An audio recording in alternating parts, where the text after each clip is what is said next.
Graphic නිර්මාණකරුවෙක් වෙන්න හිතෙන කෙනෙක්ට ඒ පාර කොයි වගේද කියලා හොයලා බලන්නයි අද අපි මේ කතා කරන්නේ.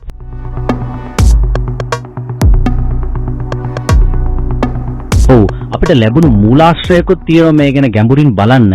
හරි. ඉගින් මුලින්ම කියමුකෝ මේ ග්‍රැෆික් ඩිසයින් කියන්නේ නිකන් ලස්සන පින්තූර අඳින එකම නෙමෙයිනේ. මොකද්ද මේකේ ඇත්තම හරය? හරියටම. ඒක ඊට වඩා ගොඩාක් ගැඹුරුයි. මේක ඇත්තටම දෘශ්‍ය sannivedanayak. ඒ කියන්නේ පණිවිඩ දෙන්න, ප්‍රශ්න විසඳන්න, අර හැඟීම් ඇති කරන්න. අකුරු, රූප, වර්ණ, අර පිටුසැකැස්ම ඒ ඔක්කොම පාවිච්චි කරන එක. උදාහරණයක් විදියට ලෝගෝ එකක් වගේ දෙයක්. ඔව්. ලෝගෝ, වෙබ්සයිට්, පෝස්ටර්, පැකේජ් මේ ඕනම දෙයක්. ඒකෙන් තමයි යම් කිසි අදහසක් නැත්නම් අර කියෝගේ හැඟීමක් දෙන්නේ.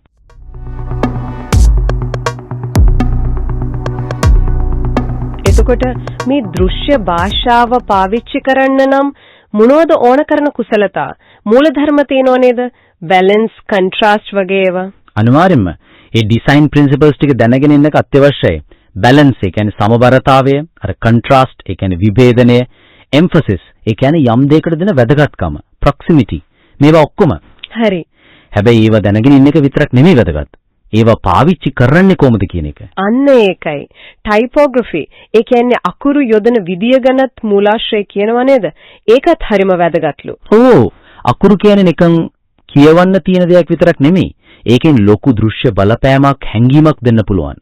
හිතන්නකෝ එකම වචනේ විවිධ ෆොන්ට්ස් වලින් ලියවම කොච්චර වෙනස්ද කියලා. ඒක ඇත්ත. කලර් තිරි, වර්ණ ගණ දැනුමත් ඒ වගේම වැදගත් ඇති. ඔව්. වර්ණ වලින් මනෝභාවය වෙනස් කරන්න පුළුවන්. යම් දෙයක් අවධානයට ලක් කරන්න පුළුවන්.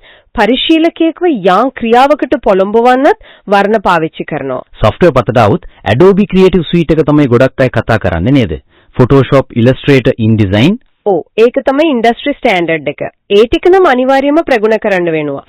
ඒත් මේවලම් ටික දැනගත්තට විතරක් බෑ කියලාත් කියනවා නේද? බෑ. මෙවලම් කියන්නේ අතේ තියෙන ආයුධ වගේ. ඒක පාවිච්චි කරන්න මොලෙත් ඕන. ඒ කියන්නේ නිර්මාණශීලීත්වය. අනිත් එක තමයි කමියුනිකේෂන් ස්කිල්ස්. සේවාදායකයා කියන දේ අහගෙන ඉඳලා එයාගේ අවශ්‍යතාවය හරියටම තේරුම් අරගෙන ඒකට දෘශ්‍ය විසඳුමක් දෙන්න පුළුවන් වෙන්න ඕන. අන්න ඒක වැදගත්. සමහර වෙලාවට ක්ලයන්ට් කියන දේ පැහැදිලි නැති වෙන්නත් පුළුවන් නේද? හරියටම. එතකොට ඒක අහලා පැහැදිලි කරගෙන ගැටලුවට නියම විසඳුම හොයන එක තමයි නිර්මාණකරුවාගේ වැඩේ. problem solving. මේ ඔක්කොම කුසලතා පෙන්වන්න තියෙන හොඳම තැන තමයි පෝර්ට්ෆෝලියෝ එක කියන්නේ නේද? අනිවාර්යයෙන්ම පෝර්ට්ෆෝලියෝ එක තමයි හැමදේම. ඒක නැතුව මේ ෆීල්ඩ් එකේ ඉස්සරහට යන්න අමාරුයි.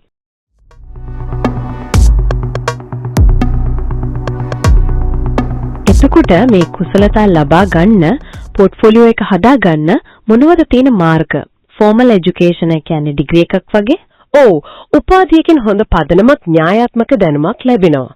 ඉතිහාසය, මූලධර්ම ලගේ දේවල්. ඒත් ඔන්ලයින් කෝසස්, බූට් කැම්ප්ස් ඒවත් තියෙනවා නේද? ඒවා කොහමද? ඒවත් ගොඩක් හොඳයි. විශේෂයෙන් නිශ්චිත ස්කිල් එකක් ඉක්මනට ඉගෙන ගන්න නැත්නම් ඉන්ඩස්ට්‍රි එකට අලුතෙන් එන කෙනෙක්ට ගොඩක් ප්‍රැක්ටිකල් වෙන්න පුළුවන්. self study තනියම ඉගෙන ගන්න එක පුළුවන්. හැබැයි ලොකු ඩිසිප්ලින් එකක්, උනන්දුවක් ඕන. අභියෝගාත්මකයි ඒත් බැරි නෑ. මූලාශ්‍රය කියනවා internships ඒ කියන්නේ සීමාවාසික පුහුණුව හරිම වටිනවා කියලා. අනිවාර්යෙන් real world experience එක ලැබෙනවා. connections හැදෙනවා. ඒක ගොඩක් වටිනවා. අනිත් ක්‍රම වලින් ලැබෙන්නේ නැති අත්දැකීමක් ඒක.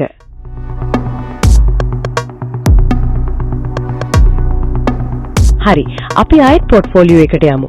නිකන් කරපු හැම වැඩක්ම දානවද නැත්නම් තෝරගන්න ඕනේද? නෑ. quality over quantity. හොඳම වැඩ ටික විතරක් දාන්න ඕන. ඒ වගේම variety එකක් තියෙනවා නම් හොඳයි.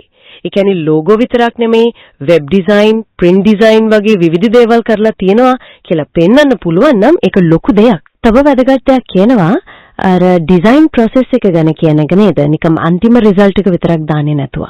ඔව්, ඒක හරිම වැදගත්. මොකද්ද ප්‍රශ්නේ තිබ්බේ? ඒකට කොහොමද විසඳුම හොයාගත්තේ? මොනවද අභියෝග ආවේ? ඒ කතාව කෙටියෙන් කියනකින් Taman හිතන විදිහ පේනවා. ඒ පෝර්ට්ෆෝලියෝ එක කොහෙද තියන්න ඕන? ඔන්ලයින්. අනිවාර්යයෙන්ම ඔන්ලයින් තියන්න ඕන. Tamanගේම වෙබ්සයිට් එකක හරි නැත්නම් Behance, Dribbble වගේ platform එකක හරි. ඒක අද කාලේ අත්‍යවශ්‍යයි.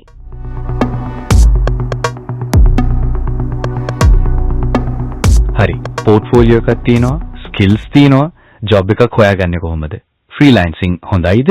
නැත්නම් ඒජන්සි එකකට යනවද? ඒක ඉතින් තමන්ගේ කැමැත්ත ඉලක්කානුව වෙනස් වෙනවා. ෆ්‍රීලැන්සින් වල ලොකු නිදහසක්, ෆ්ලෙක්සිබිලිටි එකක් තියෙනවා. ඔව්.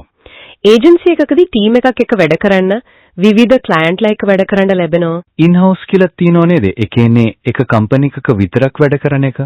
ඔව්. එතකොට මේ කම්පැනි එකේ බ්‍රෑන්ඩ් එක ගැන ගැඹුරින් හිතලා වැඩ කරන්න පුළුවන්. හැම එකකම වාසිය අවාසි තියෙනවා.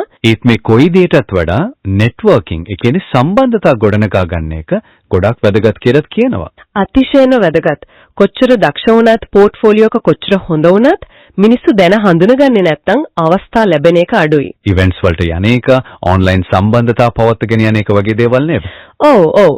Industry events, online communities, LinkedIn මේ හැම තැනකම ඇක්ටිව් ඉන්න එක වැදගත්. සමහර විට හොඳම ජොබ් ඔෆර්ස් එන්නේ ඊ කනෙක්ෂන්ස් වලින්.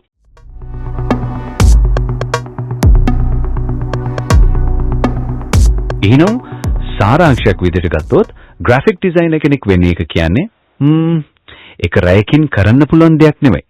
කාලය, කැපවීම, නිරන්තර පුහුණුව ඕන. හරියටම. ඒක දිග ගමනක්. හැබැයි නිර්මාණශීලීව හිතන්න, ප්‍රශ්න විසඳන්න ආස කෙනෙක්ට මේකෙන් ලොකු තෘප්තියක් ලබන්න පුළුවන් වෘත්තියක්. ප්‍රතිඵලදායකයි. ඔව්. මතක තියාගන්න ඕන අනිත් දේ තමයි ඉගෙනීම කවදාවත් නවතින්නේ නැහැ කියන එක. ටෙක්නොලොජි වෙනස් වෙනවා, ට්‍රෙන්ඩ්ස් එනවා යනවා. ඉතින් දිගටම ඉගෙන ගන්න එක, අලුත් දේවල් try කරන්න එක, පෝර්ට්ෆෝලියෝ එක අප්ඩේට් කරන්න එක, ඒක දිගටම කරගෙන යන්න ඕන. ඇත්ත. අවසාන වශයෙන් මූලාශ්‍රත් එක්ක හිතන්න දෙයක් ඉතුරු වෙනවා. මේ AI කෘතිම බුද්ධිය වගේ දේවල් එද්දි. ඔව්, ඒක ලොකු මාතෘකාවක්. අද ඉන්න ග්‍රැෆික් ඩිසයිනර්ගේ කාර්යභාරය තව අවුරුදු 5කින් 10කින් කොහොම වේවිද? ඒ ගැනත් හිතන එක, ඒකටත් ලෑස්ති වෙන එක අනාගතයට වැදගත් වෙවි නේද? අනිවාර්යයෙන් මේ වෙනස්කම් වලටත් හැඩ ගැහෙන්න වෙනවා. ඒකත් මේ ගමනේම කොටසක්.